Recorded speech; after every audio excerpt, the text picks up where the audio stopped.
Welcome to the Superheroes Everyday Podcast. I'm Danny Horn. Thank you for joining us.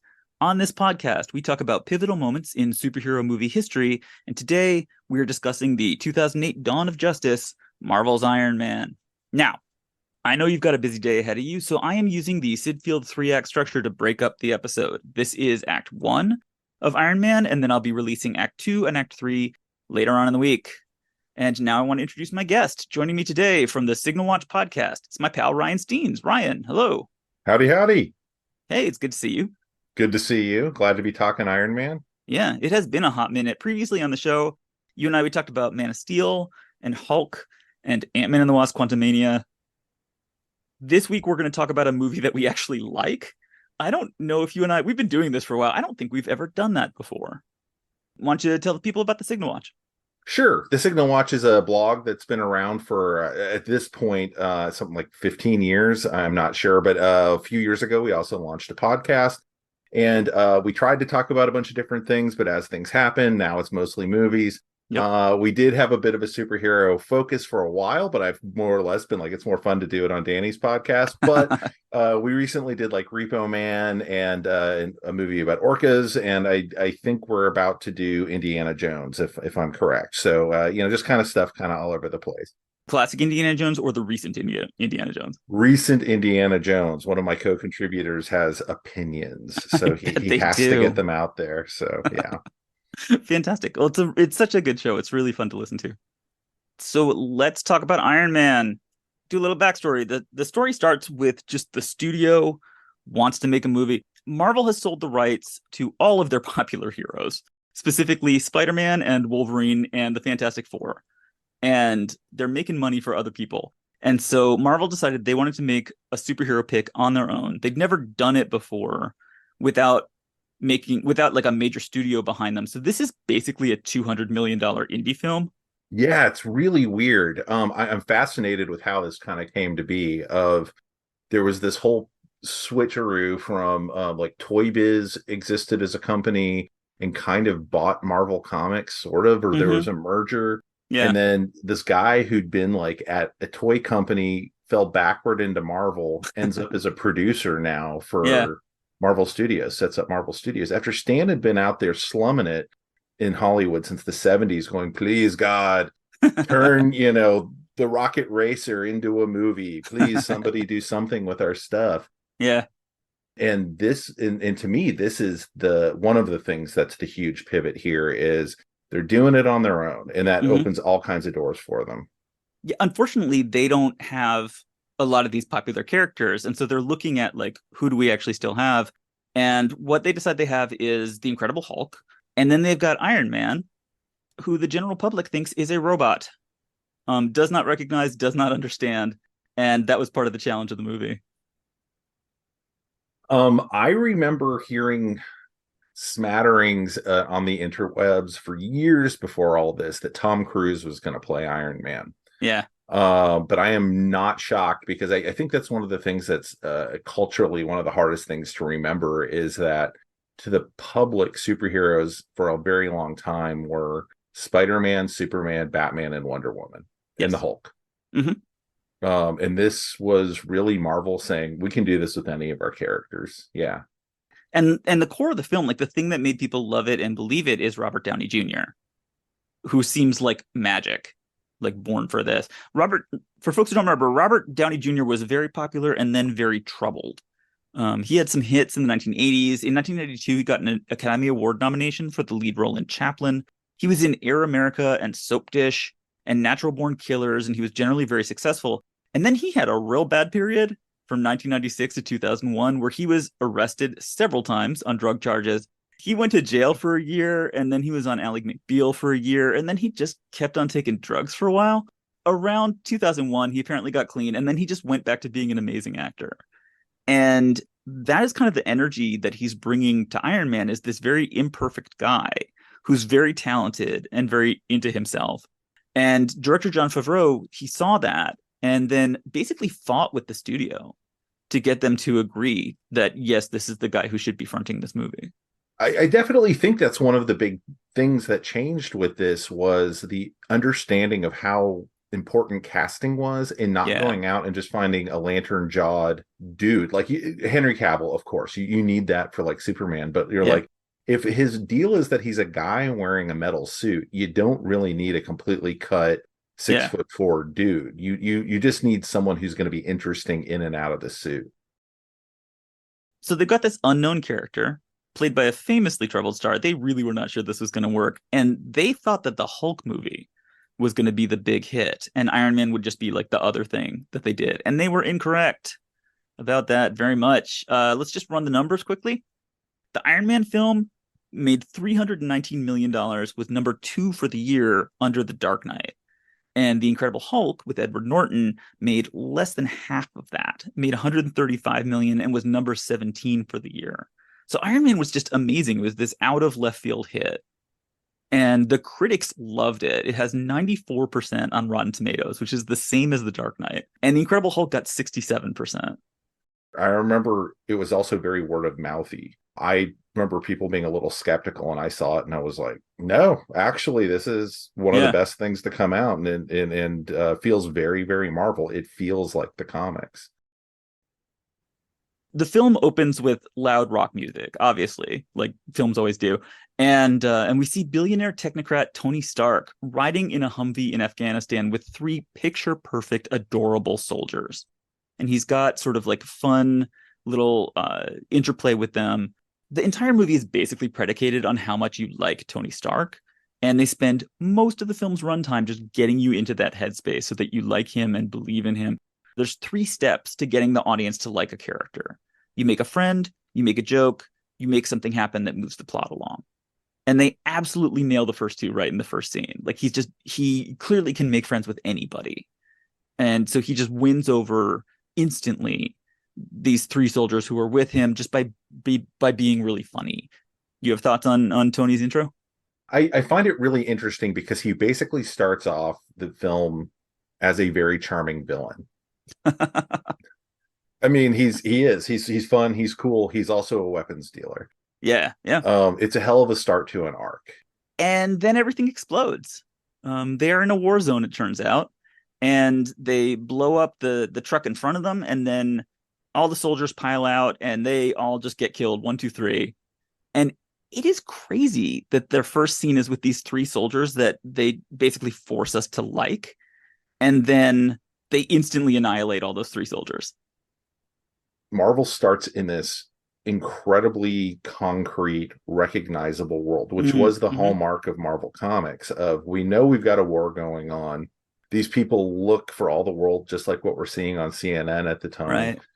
And they feel very much like when you'd see these soldiers like being interviewed or whatever Mm-hmm. overseas, they have that kind of aw gee, gee shucks sort of.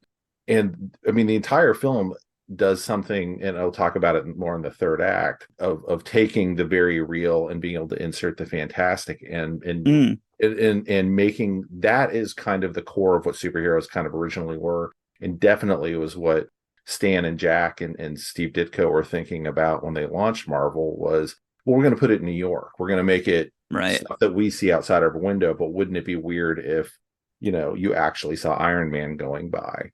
But yeah, you're right. No, here they put us into a real place. This isn't like Adam Warlock getting born somewhere out in space, or even like Krypton and Superman being born and then has to come to Earth. This is absolutely starting out with, we're in a real place. We're in a real war. Yeah, which, I mean, it's all in line with the original comics. I think it was Korea in the original comics, but Vietnam. was it Vietnam? I just looked at the facsimile edition of the first issue of Iron Man, like digital. Uh-huh. And all the Vietnamese people are yellow. They're just bright yellow. And I'm like, and they did this facsimile edition like not that long ago. And I'm like, you couldn't just dial that back a little bit with the yellow people? Like, no, they just went for No. it. Yeah. Yeah, we're There, still working off the same rules from yeah. 1943. Yeah. There is like a little box on page 1, tiny little box that's like, this is what we used to make, and it has some inaccurate, outdated depictions of people in it. But like very mild, like not even the thing that they do in Disney where they actually say like these stereotypes are wrong, blah, blah, blah. No, they're just like, yeah, this is a bit outdated here. and then fucking Brett Young, which they did not need to do. Anyway, Tony tries to scramble away, but he gets hit and he gets a bunch of shrapnel in his chest and he passes out. And this is actually like, it's very scary. It's very visceral. Like, next thing we know, he opens his eyes. He is in a very bad situation where he is tied to a chair and he is in the middle of a terrifying terrorist video where he's being held hostage and there's all these guys standing around him who are like yelling into a camera. Yeah, I mean, this definitely reflects the stuff that was happening, and maybe to an alarming degree. Yeah. Ken Pearl was the gentleman I think who was executed. Mm. I mean, so there was definitely that if you were alive at this point and an adult and paying Yeah. attention to the news, this was something that was an absolute worst case scenario moment. Yeah. Yeah. It's terrifying. And then it goes backwards a day, and we see him the day before in Las Vegas. And they are giving him some kind of innovator award. And there's a big puff film doing a bunch of exposition on who he is, on the fact that his dad was a famous inventor and was a weapons manufacturer. And then he died. Tony sort of inherited the company once he was old enough. And that before then it was run by his dad's partner, Obadiah Stane. And they go on and on about how Tony is so smart and so talented and so important. And then here's his friend, Colonel Rhodey, who's given the speech to introduce Tony, and then Tony does not show up. He is, as usual, he is late for his first scene. I thought about you very much while watching that part. in your war against cool. Because it was like, yeah, they're making him cool here. Yeah, they are. It's the Green Lantern method. And this is like next level self-centeredness. Like, it's not easy to be so self-centered that you won't even show up to a party about how great you are. But it's clear that he is charismatic. He can make a friend in any crowd. But he's also this self-centered asshole who is kind of, Rhodes comes up and Tony just kind of like doesn't care that Rhodey was just embarrassed in front of a crowd. Like, that's not important to him. But even then he makes Rhodey laugh and makes him want to still hang out with him. And so they're doing this really careful balancing act of showing, that he has all these flaws, but also at the same time, we're supposed to think that he's likable and cool. And so establishing one of the things that he has to do in order to establish how cool he is to have sex with a lady. That's a very important part of the coolness equation. And so on his way out of the casino, he is approached by a very pretty young woman named Christine Everhart, who is from Newsweek. And she is an ice princess, unfortunately. She's one of those where like she's very challenging and she's very smart, but really what she wants is just to get into bed with the hero, ultimately. And that happens very quickly. Yeah, I mean, a lot happens off screen with that, and it's interesting because I am not sure if the movie's saying that's what she wants or that is something he talks her into. And I've been reading it as the second one of like he was so charming with her that all you need to know is smash cut, them jumping into his giant bed. Yeah. Which, either way, but it also kind of sets him up if he's as the charming sociopath. Yes. And one thing that's actually nice about her is that, yes, she does jump into his bed, and yes, in the next scene basically is acting like she's the new girlfriend, and that's a thing that she's excited about. But later on, she is still challenging him. Like, she still is a journalist when he's around. Christine wakes up in his crazy house, and so this is now another little element where they're showing us his personality through his surroundings. That he has a huge house. It's an amazing house. This works. I am extremely jealous of him in his house. Kind of cut into the side of a mountain, and it looks strange and curvy, and it kind of looks like one of those houses of the future. Yeah, it's very Jetsons. It's awesome. Yeah. And so Christine wakes up, and Tony's not there, and then in comes Pepper Potts, as played by Gwyneth Paltrow. And Christine tries to be kind of like the smug new girlfriend with Pepper. So Pepper Potts is Tony's assistant and also, it turns out, love interest. And Christine is trying to be kind of like smug and jabs at her, and Pepper just like shuts her down immediately. It's a deft little scene. It really Yeah. is. Yeah. And Gwyneth Paltrow is a great actor, and I'll talk later, I'm sure, about Gwyneth Paltrow and my troubled relationship with Gwyneth Paltrow. But You want to do that?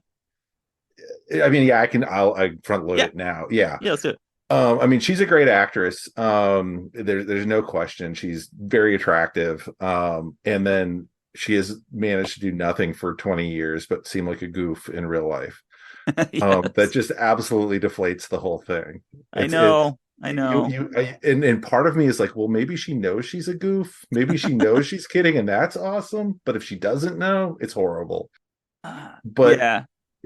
I'm luckily she's good enough that I think of Pepper as being a very separate human from Gwyneth Paltrow. Right. I have no problem making that Oh differentiation. yeah. And So they by a goof you mean like she believes that water can hear what you say and it gets sad if you're mean to it? yes, those are Yeah. the things that I, as a trying to be left-leaning Texan, but who Yeah. still is like, man, I just can't. What is that? I Yeah. can't follow you people there. Yeah, I don't believe in shoving Woo metal woo eggs stuff. up your woo woo. Yeah. Right. Yeah. Yeah, I can't go with you. So But yeah, but with her, she immediately comes in and she is extra competent and thoughtful and smarter than Christine is. She is, I think, established as smarter than her role would suggest. Although actually now that I think about it, really it is that she has to be super smart. If she's going to be Tony's number two and she can even like follow where he's going, she mhm, has to be way smarter and more talented than almost anybody. And so she's in completely. kind of this like number two position, but it's number two to such a number one that she's actually like jumps ahead of everybody else. Yeah, and I kind of love that for her arc over 20 odd movies Yeah. of kind of how she fits into this world that she had plans to just, she's got her MBA probably from like Harvard or something. Like Mm-hmm. she was just going to go be a high powered, high rolling exec. And the next thing she knows, her boss is out flying around in a metal suit. Like that's not what she signed up for. Yeah. But I do love the arc she has over all the movies. Christine leaves and now Pepper goes downstairs. And here's where we can talk about the formula for making somebody cool because they are following it to the letter and they are doing it right here. So the Green Lantern method, which I mentioned, it has 5 steps to establishing that somebody is cool. You wake up with a pretty lady. You drive a really cool vehicle with loud music playing. You talk about how rebellious he is, and then he's late for his first scene. And so far, they established that he was late for the award. They talk about how rebellious he is. He has now woken up having sex with the lady. And so then here the final 2 pieces slot into place. He's playing very loud music in a garage that has really cool vehicles in it. That's it. That's the 5 steps. Everyone now believes that Tony Stark is the coolest person in the world. Yeah, it's an interesting fantasy that apparently we all share. Yes. That Uh, you can play and it really works. Like I say that, like, but it still works on me. Like I understand that formula now, but it absolutely, I think he's cool. He's incredibly cool. yeah, I mean, people are like, "Oh, what are you gonna do? You Yeah. can't control that That wild, rebellious maverick, Tony rascal. Stark." Yeah. Yeah, Yeah, absolutely. that lovable rascal. So he's playing suicidal tendencies. He is so late for things. He's late for Afghanistan. Like he's late to go to a war zone. There's a plane waiting for him. And they do a really cute thing with Tony and Pepper where she is kind of onto him. She's onto his tricks and mentions that it is her birthday. He says, "Oh, I hope you got something for yourself as my assistant." And she says, "Yes, I did. It's very nice. It's very tasteful." And it sets up kind of this play that the two of them do where he can be really himself. He can be really honest and she will be honest back with him in a way that is funny and kind of touching. They do a lot of good things with Pepper, but making sure that you understand that they are equals essentially in their Mm-hmm. relationship is in establishing it so well in this scene is Yeah. really something. Knowing now that Pepper is a Skrull, it hits a bit different, but it really works for the movie. Are you just trying to throw people off? Yes. Yeah. Okay, For excellent. anybody who hasn't seen Secret Invasion, I'm now gonna fuck with them. I'm loving it. So they drive to the plane. Once again, it's like they're kind of over determining it. He's driving another cool vehicle really fast. There's more loud music. He makes his driver actually follow him and try to keep up because he's that cool. And then there's more loud music. He gets on this plane, it's a private plane, going to a war zone with his pal Colonel Rhodes, who is unhappy with him again because he's still late. And Tony talks him into getting drunk and having stewardesses dancing around. And here's the rebellious talk is Rhodes tells him, you are constitutionally unable to be responsible. And it's like, oh my God, at some point you have to stop telling us how cool he is. But all right, fine, you can just keep on rolling. The good news is all that dries up pretty much at this point. Yeah, yeah. We've gotten it front loaded. We've definitely had that whole like, okay, there's your executable about understanding who he is, and so we can better understand the transformation he's about to undergo. Yeah. And I think the thing that works about him that they have established through all of these is that he's always positive. He's an asshole, he's self-centered, all that stuff, but he always greets people with humor and he never puts people down. That's He true. doesn't yell at anybody, he doesn't demand things, he doesn't make fun of anyone. He is actually the person that everybody around him nags. They're criticizing him, he does not criticize anybody. I found this part of the film really interesting, thinking about what would have happened if they would have made this movie after the Disney merger. After Marvel was a little further along and wasn't like feeling their oats as an independent studio, and feeling kind of like at the end of the day we're still Disney, so we have to do certain things with our characters. um I you don't ever see sex at all in the Marvel movies except for Eternals, right? It's here and then it's in Eternals, and certainly drinking and whatnot. I mean, the movies of course had gotten further removed from reality, as we mentioned earlier, but I would be very curious if you were to say we want to do reboot Iron Man in 2025, Yeah. what that looks like and how they try and get those same ideas across, Yeah, of him it being would a cad and whatnot. yeah. How does that work? Well, Tony arrives at an Afghanistan air base. He's met by very serious men who are all standing in lines. And he is here to do a presentation about his company's brand new, very exotic, exciting weapons. And so, something that I think is interesting here is I read about how the Department of Defense has relationships with movie studios where they will lend out equipment, and that's okay. You can use our stuff. But then it means that they have editing approval on the script. And this is kind of like this unfortunate, control that basically that the DoD has over how the army is portrayed in movies. And so one thing that I read was that here in the script, it was supposed to be that Tony started out as being against arms dealers, that he was that was a point of contention, that he was trying to save lives with his technology, and that technology was being twisted into some destructive weapons. And in this film, he actually is an arms dealer. And so the thing that I read was talking about how like the DoD kind of forced them to twist this into a pro-military, pro-arms movie. And I did not understand or agree with that analysis because it feels like ultimately this is very explicitly anti-weapons dealers. Like he Oh, specifically says for most of the movie that is evil. yeah. I don't. I would believe that story to be apocryphal unless it's Yeah, well documented, because the movie doesn't track with that at all. I can I see don't think maybe so. they tried to backdoor it by him saying my weapons in particular. Yeah, yeah, He isn't that's a saying good point. we shouldn't have war. He says, oh, they've been misusing my weapons. That's a But really good point. Yeah, maybe that was there, but that is not the takeaway your average audience member is going to have about Tony's change of heart. no, for sure. And then here's another part of the legend of this movie. He does the Jericho speech where it's very exciting. And this is another, like, he starts out kind of stilted, like, is it better to be feared or respected? And then with the second line, he comes in with like, How about both? And he's kind of like standing awkwardly, and he says these lines like, that's how dad did it. That's how America does it. But then he kind of lifts up his arms in a very clear, I am a god of destruction pose. And the Jericho missiles go off, and he says, like, this is gonna, basically everyone will fear us now. And which is a great speech. Part of the legend of this movie is that the script was partly improvised, or at least rewritten on the set. And that this is a scene that like Robert Downey Jr. and Jon Favreau basically wrote together on set for him to say. I believe that. It feels really organic and like they really understood the character at this point. Yeah.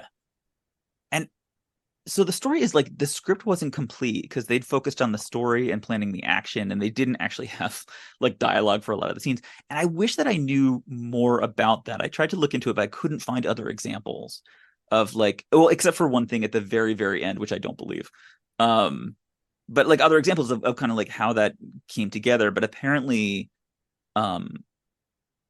it was such a good idea then. If Robert Downey Jr. is going to be improvising some of his dialogue, like they nailed it. He's incredible at it. Yeah, and probably spending their time up front was the right. One of the things that I remember seeing on the Blu-ray years and years ago, I haven't looked at the special features in probably a decade, but was initially the villain, and it was supposed to be the Mandarin from the comics, and they flew in a bunch of Marvel writers, including Brian Michael Bendis at the time, and they were like, "Oh, you cannot do that as a yellow fear character. Like, what are you doing?" Yeah. And they're like, "Oh, yeah, I guess that's right." And so they kind of backed out of that, but they also really just sat down and talked to Favreau and whoever was involved at that time, because Feige's not around yet, about who Tony is and who Iron Man is, so they didn't end up with as much of a generic action film. Right. And I feel like Favreau really came into it, and I'm circling all the way back to him working with Robert Downey Jr., but really understood who the character was, well beyond we could put anybody in that suit. Right. And really got it by the time that they were doing those things. So he probably felt comfortable improvising with someone with the brain of Robert Downey Jr. And he gets into a Humvee, and then we are back to the story that we started with. Tony wakes up in a very scary place. He's in a bed. He was unconscious. He has something. He pulls a scary thing out of his nose. He has clearly been wounded and is now healing. He sees a guy shaving near him. He tries to get up, and he is connected to a car battery, which is not comfortable. And he tears off bandages. And it turns out that he has a metal thing now implanted in his chest, which is, I think, a very effective bit of body horror. He's really freaked out to discover that he is not entirely human anymore. Yeah, and back in the comics, he I think always had to wear the chest plate for the suit or something, like under his clothes. And so they were basically borrowing from that. But even as a kid, I remember learning that and being like, ugh. Yeah. Like that's super freaky.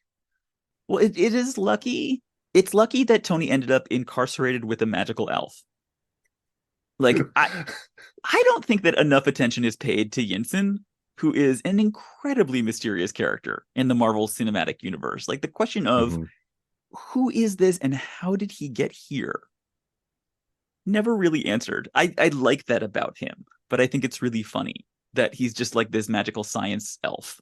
The movie and the Marvel Universe gets away with it because nobody ever talks about the cave ever again.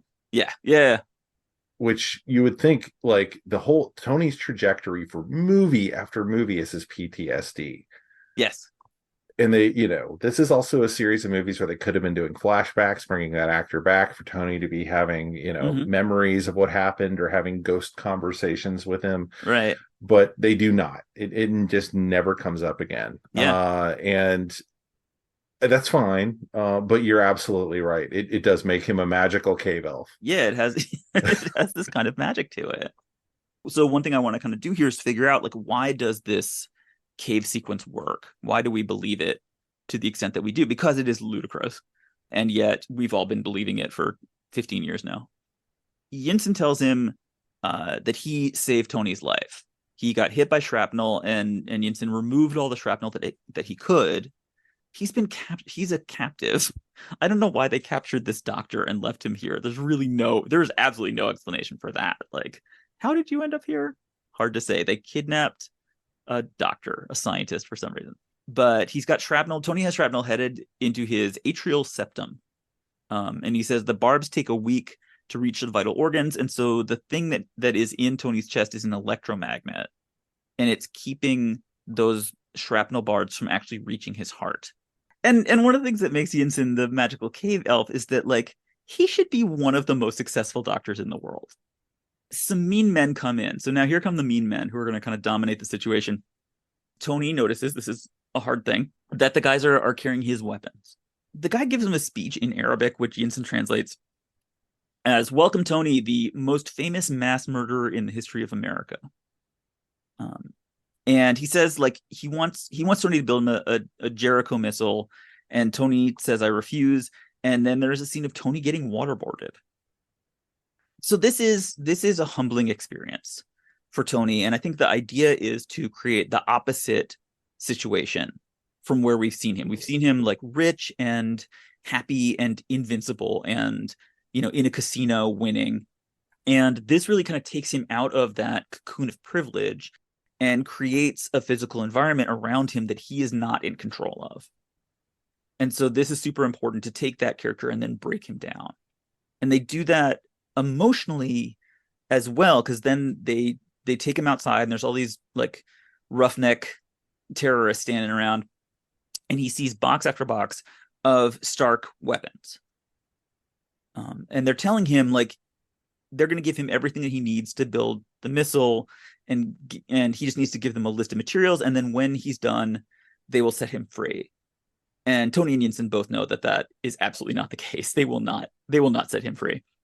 This is basically building a prison for him and building it out of the stuff that he made. Yeah, it's got some real when I have friends who will not watch a Marvel movie but always want to tell me what's wrong with them. Yeah. They're like, it's just about people punching each other. I'm kind of like, have you ever even seen the first Iron Man? Yeah. Yeah. Because there's some, like, say he didn't build the suit, maybe he does something else. But like, if you had this scene in a regular drama about, any of the many movies they tried to make about the Afghanistan war, yeah, or about Iraq, really, they were always trying to make all these points of what are we doing to ourselves, and they were taken very seriously. And this is the movie that kind of says, but what if, like, we had a chance to actually do something about it other than feel bad about it, right? And so I think that this is like really interesting stuff for people to chew on, and I would be curious to know, in a period where we are not engaged in a conflict in quite the same way right now, or it's been going on so long wherever we are tucked in, how, if you're 15 and seeing this for the first time, how it lands at this point. It felt very immediate at the time. I totally agree. And it still feels kind of powerful.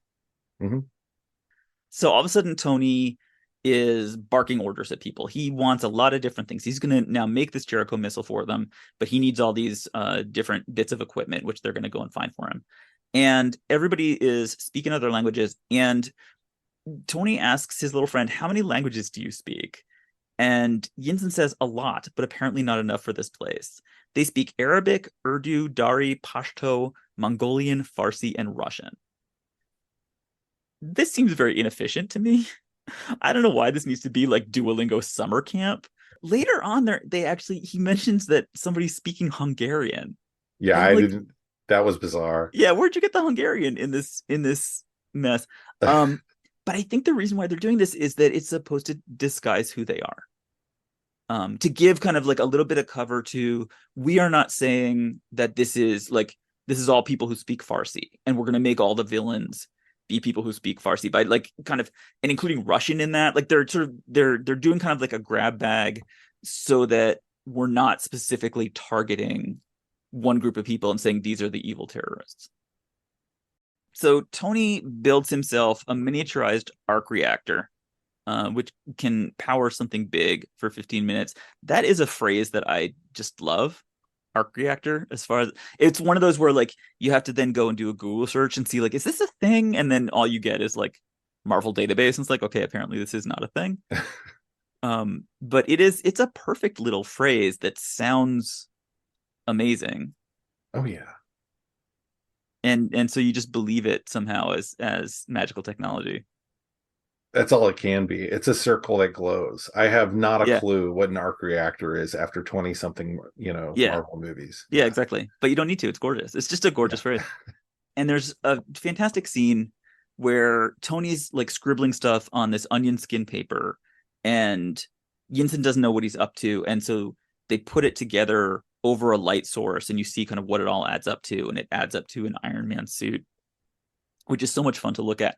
And this is where Tony becomes, I think, an explicitly mythological character. That he just becomes a great wizard who can pull lightning out of the sky and steal fire from the gods and make a joke about it. He can build unbelievably advanced, impossible things in a cave with an elf out of like scrap metal and coconuts.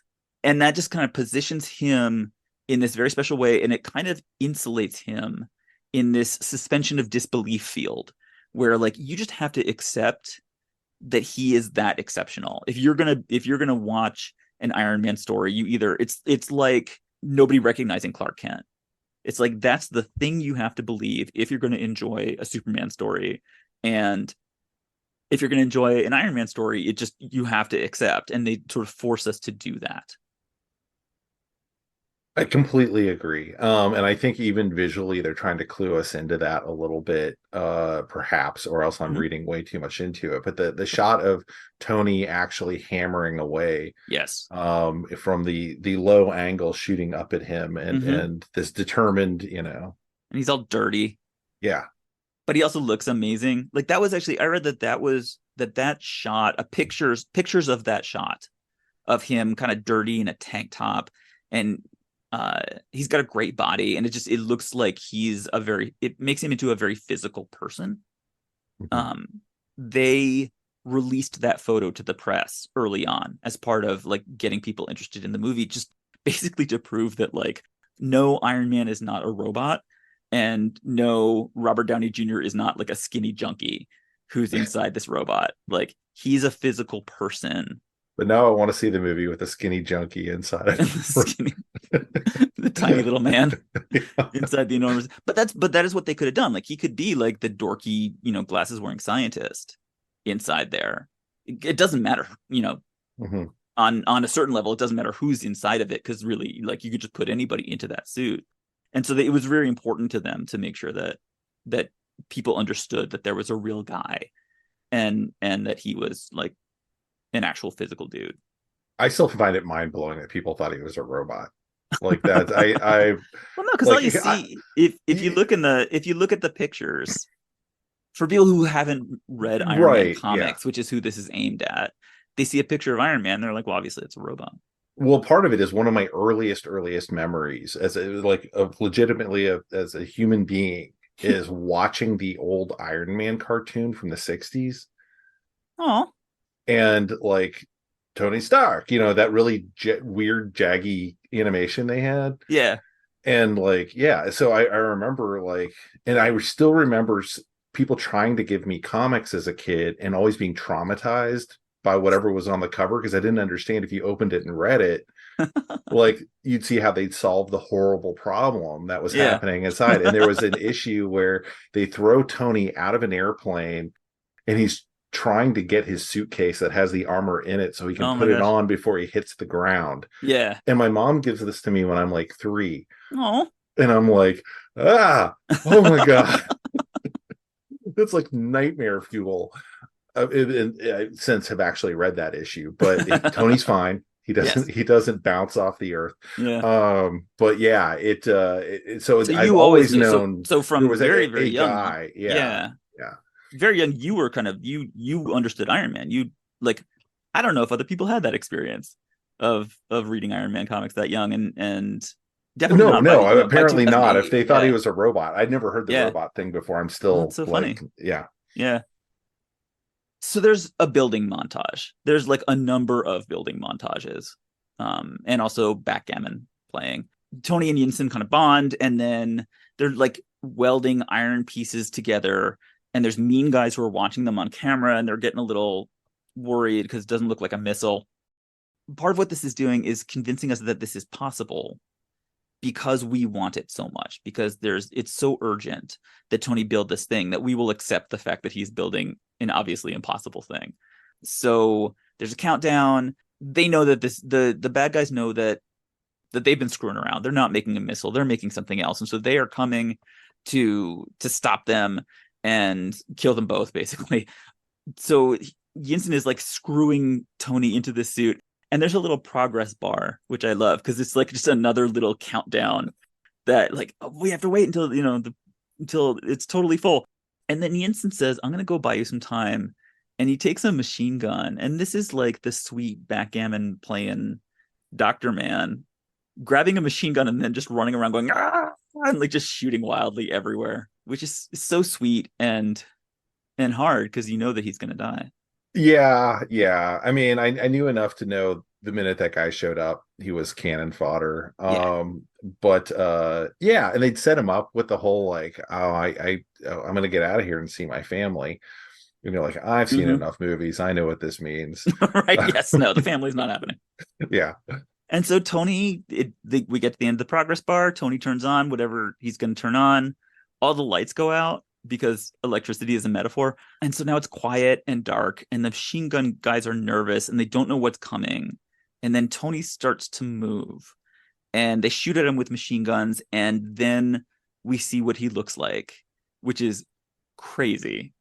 Boy, he's clamped into this boiler with a funny looking mask on. I really like that this Mark I suit, which was actually the suit that they originally made. Like, that's what Iron Man was supposed to look like in the very first like original comic. Mm-hmm. Do you want to talk about that a little bit? I mean, yeah, I was shocked because I knew him as the red and gold, Yeah. Iron Man my whole life, and then at some point in like late middle school, I saw an image of what he looked like in Tales of Suspense, and yeah, he looks insane. He looks like a 1950s sci-fi alien with an antenna on his shoulder. Yeah. It's a very specific look. It's also very Jack Kirby from the time. But the way they design it in this is really entertaining. Like, Yeah. I have thought about buying the very expensive action figure for it just because it's got so many, like, it's got a track on it, it's got like belts and Yeah. and whirligigs and whatnot And and it's in rivets. improbable It's all like, flamethrowers. yeah, sort of like held together with rivets, which is Mhm. amazing. And they do this thing with like step. It's kind of like the Jurassic Park dinosaur steps of like boom, boom, boom. Here's this thing that's coming, and even the guys with machine guns are nervous about it coming, and it's just like it's ridiculous, and it is entirely convincing. Bullets bounce off of them, and the machine gun guys are scattering, and this goes on for actually a while. And at the mouth of the cave, Tony finds Yinsen, who is dying, and as well as Raza, the main Ten Rings guy who shoots at him. And Tony shoots at Raza, and Raza falls down and stays down. And then there's this nice little moment with Tony and Yinsen where he is sacrificing himself, where he says, "Yes, this was always the plan. My family's dead. Mhm. It's okay. Basically, you don't need me in the rest of the movie. I was a short-term plot device. You can go on without me." And Tony expresses real gratitude and affection for the guy, which I think is an important moment for his character. That like he doesn't give a shit about all of the fakers who showed up and wanted to clap for him and give him an award. But this guy has been a real friend and a real partner. And it is actually important to him in this moment that Yinsen get up and get saved along with him. Again, like, if you had this scene in a drama that did not involve people flying around, this scene would be the big turning point. It would be Mm-hmm. people. I mean, it is here, and it is kind of what the Marvel universe kind of hinges on, is this moment of Tony becoming the guy who gives a shit in this moment. Yeah. And anyway, I find it to be like for something people don't talk about a lot, it really is the moment of all of the Marvel universe where I think everything kind of, now you can draw the line straight from there to Tony snapping his fingers and sacrificing himself at the end of Endgame. Yeah. So there's guys with more guns who are watching the cave entrance. Boom, boom, boom. Here he comes. And they all shoot. The bullets bounce off of him. And then he says, my turn. And then he has ridiculous flamethrowers, like these huge, scary flames coming out of I don't know what, where it just burns up all the weapon boxes and they're still shooting at him. And he's like, because there's metal involved, like obviously he's entirely bulletproof to machine guns. And it turns out being believable is not relevant. Like what's important is being emotionally satisfying. And we will believe things if it's satisfying. We are tired of seeing Tony locked up in a cave in the dark, surrounded by angry, sweaty men speaking languages that we don't understand. Like the movie, it's set up for us with the Vegas stuff. Like it's set up this, and with his amazing house, this glamorous world full of like quips and sarcasm and privilege. And then it plunged us into darkness for more than 20 minutes so that basically we would come to hate this environment. And we can't wait for him to break out and just go somewhere that's more interesting to look at. And so just the impossibility of this action sequence doesn't really matter to us. What matters is we are getting what we want, which is to get out of this cave. So Tony takes off. It actually flies, or at least it leaps. It leaps tall buildings with a single bound. He gets one shot at this where it goes all the way up. And then he crashes in the desert. Boom. The suit is smashed everywhere in a pile of parts, but he is still alive and exhausted. And he takes off the mask and he lies back, and in an incredible flex, he just says, not bad. And with Tony Stark and the rest of us finally free of that dark fucking cave set, that is the end of Act 1 of Iron Man. I will be releasing Act 2 later this week, and here's what's coming up. What I'm seeing here is S.H.I.E.L.D. has some kind of incipient superhero detection system that has identified Tony by the smell of cheap newsprint. You know, forget all of that. We don't care how the world actually works in any way, shape, or form. The thing that would make him one of the greatest scientists that the world has ever known is that he has invented robots who can understand sarcasm.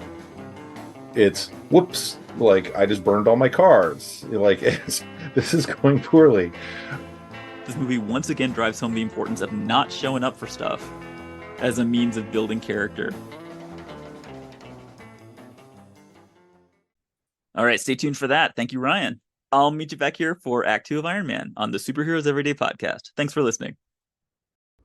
Find an excuse to let one of these off the chain, and I personally guarantee you the bad guys won't even want to come out of their caves.